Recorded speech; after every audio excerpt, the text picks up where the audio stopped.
વાત સુરતની કરીએ, જ્યાં સુરતના કતારગામ અને અમરોલીના રહીશો માટે રાહતના સમાચાર સામે આવ્યા છે। કેન્દ્રીય જલશક્તિ મંત્રી સી.આર. પાટીલના હસ્તે કતારગામ રત્નમાલા બ્રિજને ખુલ્લો મૂકવામાં આવ્યો છે। મેયર દક્ષેશ માવાણી અને રાજ્યસભાના સાંસદ ગોવિંદ ધોળકિયા પણ ઉપસ્થિત રહ્યા હતા। મહત્વનું છે કે 62.84 કરોડના ખર્ચે આ બ્રિજ તૈયાર કરવામાં આવ્યો છે। અમરોલી અને કતારગામના લાખો લોકોને ટ્રાફિકમાંથી હવે મુક્તિ મળશે।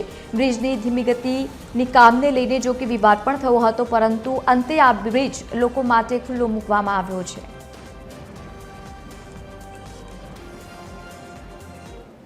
આજે હિન્દુ મિલન મંદિરથી અમરેલી બ્રિજ સુધી જવા માટે જે ટ્રાફિકની સમસ્યા હતી એ આ બ્રિજને કારણે એ સમાપ્ત થઈ છે ને લોકોની સગવડ વધી છે।